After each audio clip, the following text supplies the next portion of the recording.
चोर, ब्राह्मण और ब्रह्म राक्षस की कहानी। एक छोटे गांव में जो कठिन पहाड़ियों और घने जंगलों के बीच में बसा हुआ था, वहाँ एक विनम्र ब्राह्मण राघव रहता था।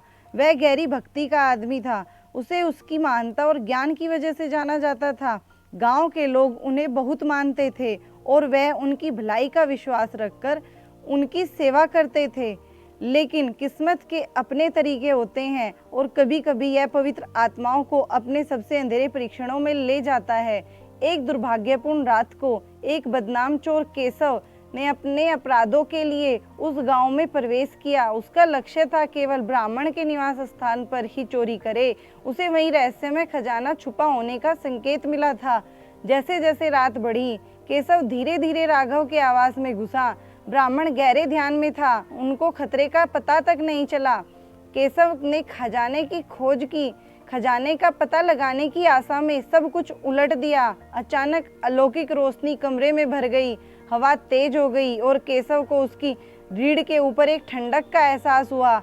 एक दाढ़ीला आकृति पर केशव की नजर पड़ी। ये एक ब्रह्म राक्षस था। यह ब्रह्म राक्षस दुष्टता के साथ नहीं, बल्कि न्याय की हिफाजत करने का संकल्प लेने वाला था।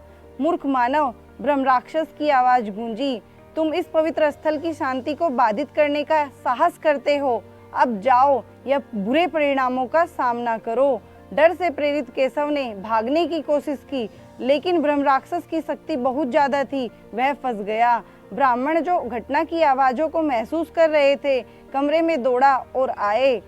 परिस्थिति को देखा। उन्होंने राक्षस से विनती की, केशव की जान की। ब्रह्म राक्षस ने उसे बख्शा, पर एक शर्त पर कि उसको अपराधों की जिंदगी को छोड़कर धर्म के मार्ग में अपना जीवन देना होगा। इस दूसरे मौके के इस प्रार्थना को देखकर केशव ने वादा किया कि उसके तरीकों को सुधारने का प्रयास करेगा। राघव हमेशा दयालु आत्मा वाला था। उसने केशव को अपनी छाया में लिया। समय के साथ केशव बदल गया। उसने ब्राह्मण के शिष्य के रूप में जीवन जिया, करुणा, विनम्रता और भक्ति की दिशा में आगे बढ़ा। सालों बीत गए और एक आपराधिक चोर एक आशा की किरण बन गया। दयालुता और ज्ञान का प्रयास करता रहा।